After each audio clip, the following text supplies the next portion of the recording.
Pemerintah Polandia mengakui bahwa rudal yang ditembakkan dari jet tempur F-16 menghantam rumah warga setelah menuduh drone Rusia yang melakukannya. Polisi dan tentara memeriksa kerusakan rumah yang hancur akibat puing-puing pesawat nirawak Rusia yang ditembak jatuh di desa Wiriki Wola, Polandia Timur. Presiden Polandia Karol Nawrocki galang dukungan Jerman dan Prancis untuk memperkuat pertahanan negaranya usai 17 drone Rusia masuk ke wilayahnya. Berita selanjutnya pernyataan Perdana Menteri Spanyol Pedro Sanchez soal penggunaan bom nuklir untuk menghentikan perang Israel di Gaza, hingga memicu kemarahan Perdana Menteri Israel Benjamin Netanyahu. Netanyahu bahkan menyebut ucapan Sanchez sebagai ancaman genosida. Dalam pidato pekan lalu, Sanchez mengatakan Spanyol tidak memiliki bom nuklir kepala induk atau cadangan energi besar untuk menghentikan serangan Israel, namun menegaskan tekad negaranya terus berupaya mencari solusi.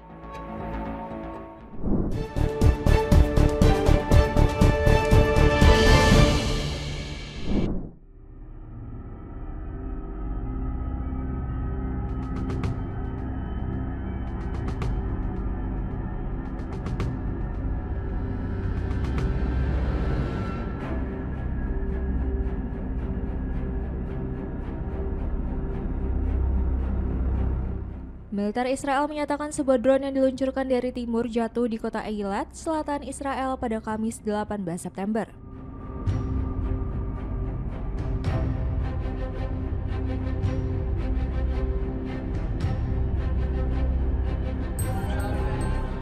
Ketika drone tersebut datang, sirine peringatan yang berada di wilayah tersebut berbunyi. Rekaman CCTV yang dirilis militer menunjukkan kobaran api di dekat kawasan Hotel Eilat usai drone menghantam lokasi.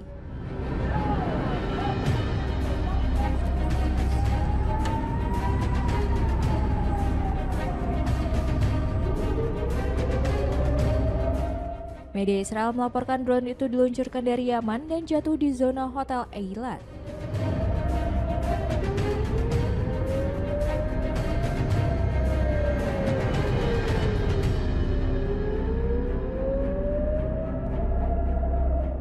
Kelompok Houthi yang berafiliasi dengan Iran kemudian mengklaim bertanggung jawab, menyatakan bahwa Eilat akan tetap menjadi target berkelanjutan.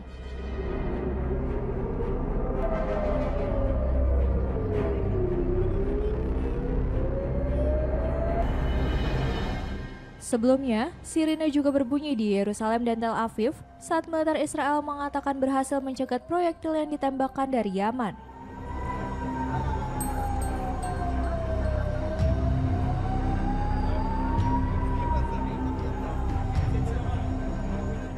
Kelompok Houthi selama berbulan-bulan menembakkan rudal dan drone ke arah Israel, serta menyerang jalur pelayaran di Laut Merah yang disebut sebagai bentuk solidaritas terhadap Gaza.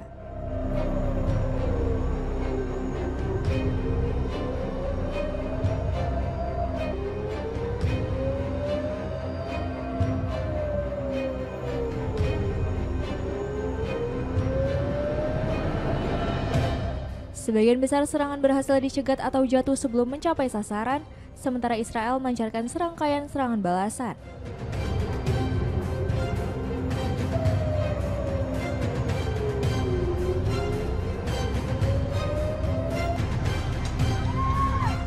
Pada Selasa 16 September, stasiun televisi yang terkait Houthi melaporkan Israel menyerang pelabuhan Laut Merah Hodeidah.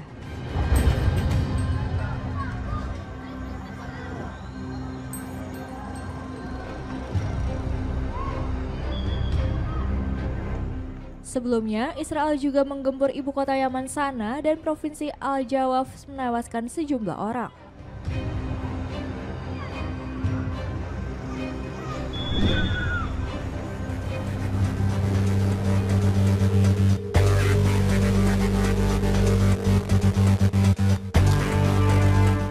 Untuk pertama kalinya, sejumlah senator Partai Demokrat di Amerika Serikat mengajukan rancangan undang-undang yang mendesak Presiden Donald Trump mengakui Palestina sebagai negara yang didemilitarisasi.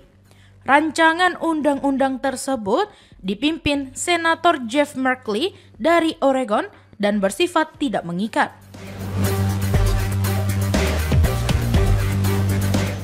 Namun, peluang untuk disahkan dinilai kecil karena kendali Partai Republik di Senat serta meningkatnya penolakan terhadap solusi dua negara. 5 senator yang menandatangani rancangan undang-undang itu menyebut langkah ini dimaksudkan untuk mengirim sinyal menjelang sidang umum Perserikatan Bangsa-Bangsa dan menekan pemerintahan Amerika Serikat agar berperan lebih aktif dalam membantu Gaza.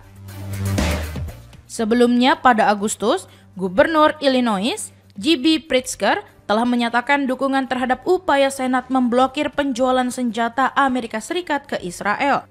Menurutnya, langkah tersebut menjadi pesan jelas kepada Perdana Menteri Israel Benjamin Netanyahu agar menanggapi krisis kemanusiaan yang semakin parah di Gaza, termasuk laporan kelaparan.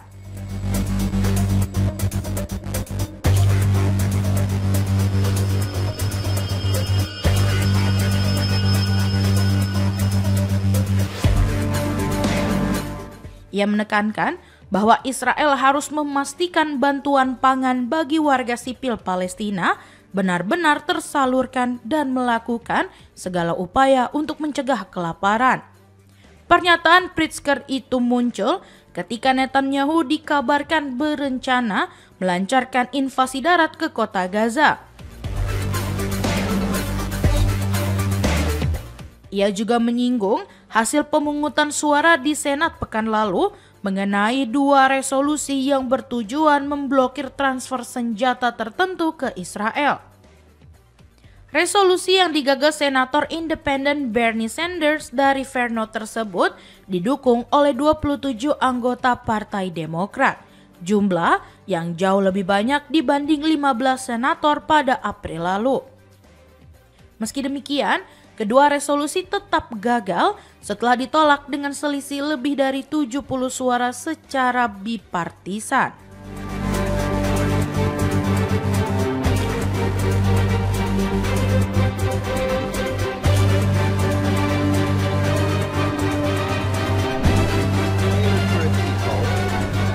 Should shoot the terrorists, not the children, not the women. Seorang pakar hubungan internasional Tiongkok terlibat perdebatan sengit dengan perwira militer Israel mengenai konflik di Gaza, dan rekaman momen tersebut kemudian viral di media sosial. Perdebatan tersebut terjadi di Forum Xiangshan ke-12 yang digelar di Beijing. Yan Shetong, Direktur Institut Studi Internasional Universitas Tsinghua, menegaskan bahwa militer Israel seharusnya mengerahkan serangan kepada kelompok teroris, bukan kepada warga sipil seperti anak-anak dan perempuan. Sementara itu, perwira Israel yang hadir dalam forum tersebut berdalih bahwa operasi militer dilakukan karena kelompok bersenjata masih menyandra warganya.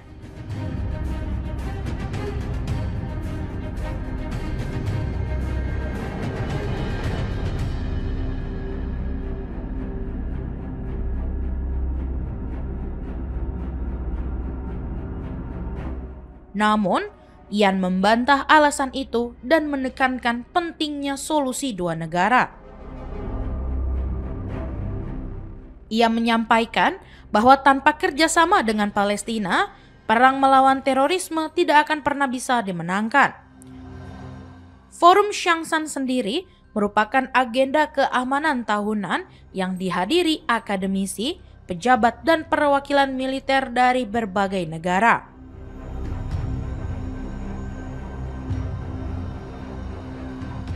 Edisi ke-12 forum ini resmi dibuka pada Kamis di Beijing International Convention Center, menegaskan peran Tiongkok sebagai tuan rumah dalam mempertemukan berbagai pandangan mengenai isu keamanan global, termasuk konflik Gaza yang terus menjadi sorotan.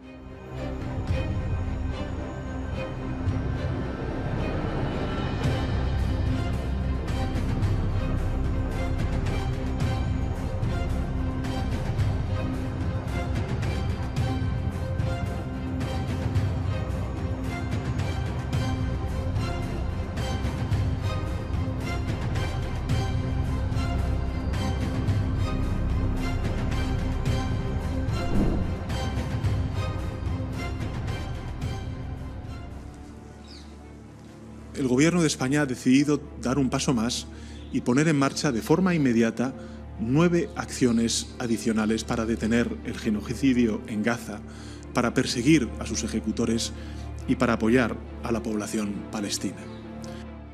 Pernyataan Perdana Menteri Spanyol, Pedro Sanchez, soal penggunaan bom nuklir untuk menghentikan perang Israel di Gaza memicu kemarahan Benjamin Netanyahu.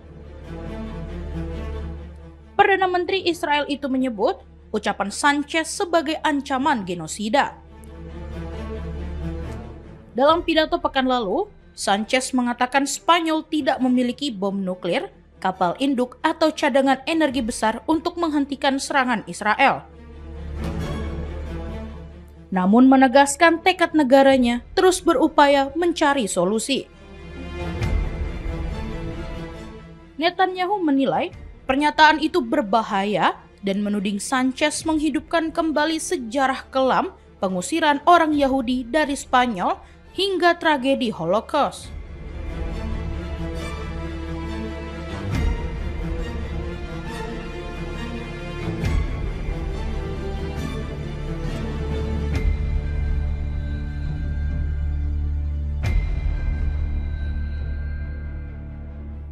Sementara itu, Kementerian Luar Negeri Spanyol membantah tudingan tersebut dan menegaskan Madrid sejak awal mengecam serangan Hamas serta menuntut pembebasan sandera. Juan Caldes dari Asosiasi Yahudi Eropa tetap mengecam ucapan Sanchez yang dianggap sinis dan menuduhnya memakai isu Palestina untuk menutupi skandal politik dalam negeri. Caldes juga menyinggung retorika pejabat pemerintah Spanyol lain yang dinilai antisemit. Sementara, laporan komunitas Yahudi mencatat lonjakan insiden diskriminasi pada 2024. Namun, pemerintah menolak label antisemitisme dengan mengingatkan adopsi definisi IHRA serta program nasional melawan intoleransi.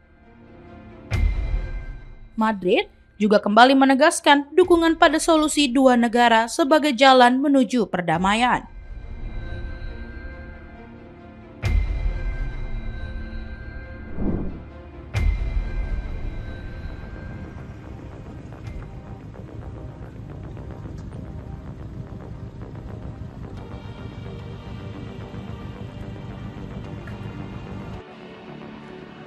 Dua tentara Israel tewas ditembak seorang sopir truk bantuan kemanusiaan asal Yordania di dekat penyeberangan perbatasan Allenby, Kamis 18 September.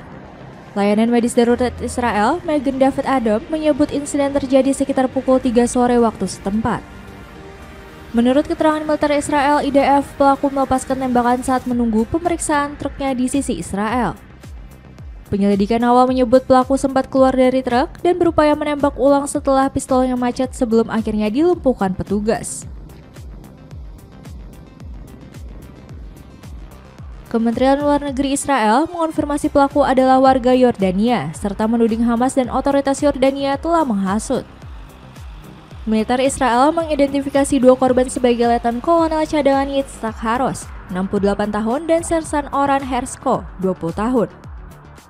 Sementara itu, Kementerian Luar Negeri Yordania menyebut pelaku bernama Abdul Muthalib Al-Qaisi baru 3 bulan bekerja sebagai sopir truk bantuan ke Gaza. Penyeberangan Allenby atau Jembatan Raja Hussein adalah jalur vital keluar masuk tepi barat yang tidak melewati Israel. Selain menjadi pintu utama warga Palestina berpergian ke luar negeri, jalur ini juga penting untuk logistik bantuan. Tercatat 22 truk bantuan Yordania melintas menuju Gaza dan sejak awal perang lebih dari 8.600 truk bantuan telah melewati jalur ini.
Dua kapal selam bertenaga nuklir milik Armada Pasifik Rusia meluncurkan rudal jelajah dalam latihan di Laut Okhotsk pada Jumat. Kapal selam Krasnoyarsk dan Omsk menembakkan rudal Onyx dan Granit ke target laut yang berjarak lebih dari 250 km. Data pemantauan menunjukkan bahwa ketiga rudal yang ditembakkan berhasil mengenai sasaran secara langsung.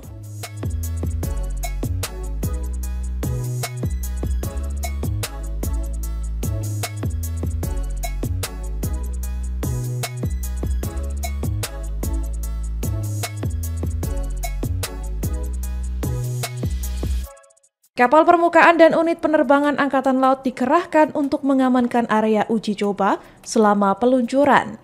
Penembakan rudal ini merupakan bagian dari latihan komando dan staf yang berlangsung sejak 12 September. Latihan tersebut digelar oleh Komando Gabungan Pasukan di Timur Laut Rusia.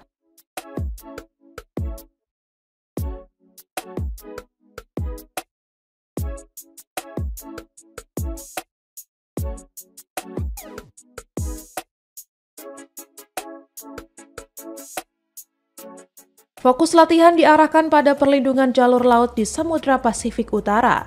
Selain itu, latihan juga menekankan pertahanan garis pantai Kamchatka, Chukotka, dan wilayah kepulauan sekitarnya.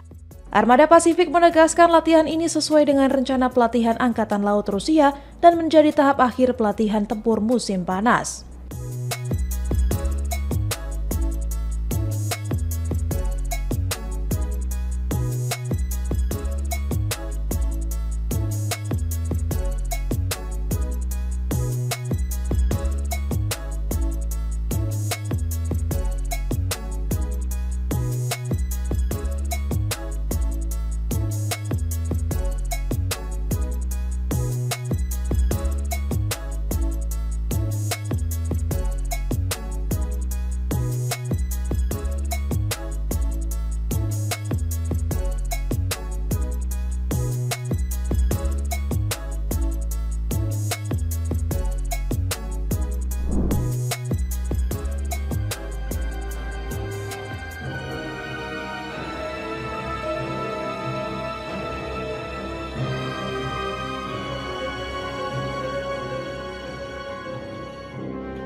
Sebuah rudal yang diduga ditembakkan jet tempur F-16 Polandia menghantam rumah di wilayah Lublin, Polandia Timur.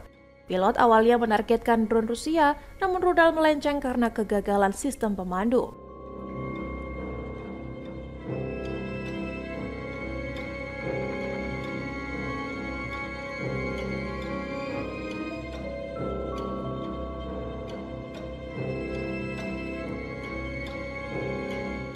Harian Czechpospolita melaporkan insiden terjadi di desa Wirikiwola dekat perbatasan Belarusia. Rudal yang jatuh diidentifikasi sebagai M120 Amram, namun tidak meledak karena pengamannya masih aktif. Rumah yang dihuni pasangan lansia rusak parah, dengan atap robek dan puing berjatuhan tetapi penghuni selamat.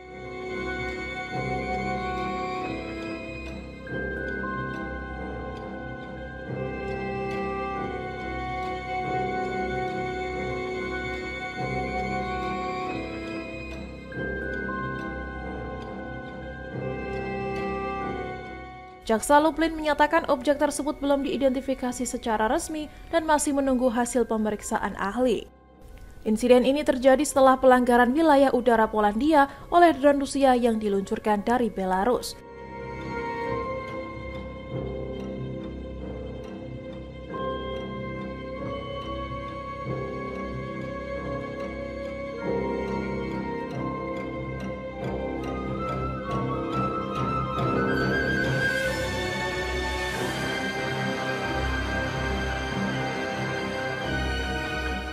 Wakil Menteri Pertahanan Polandia Cezary Tomczyk sebelumnya mengonfirmasi bahwa 3 drone telah ditembak jatuh tetapi tidak mengungkapkan lokasinya. Pemerintah Polandia kini menghadapi sorotan terkait keamanan udara setelah insiden rudal salah sasaran ini.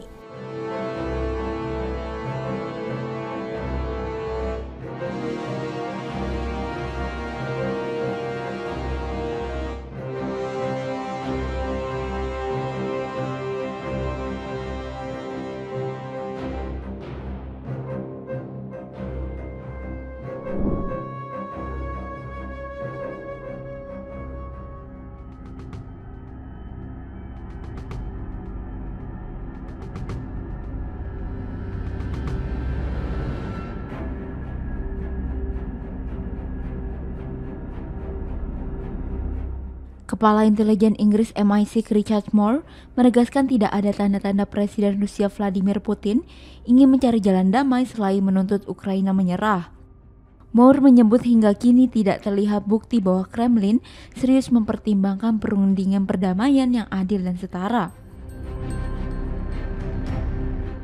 Pernyataan ini disampaikan Moore dalam pidatonya di Istanbul dalam rangkaian agenda resmi terkait strategi baru intelijen Inggris.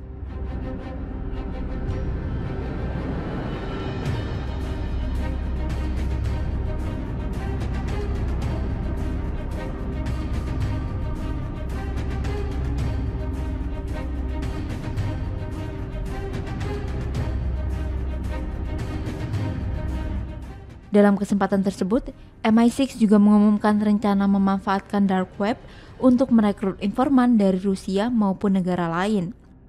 Platform ini akan memberi jalur aman bagi calon informan untuk menyampaikan informasi rahasia tanpa mudah terlacak otoritas.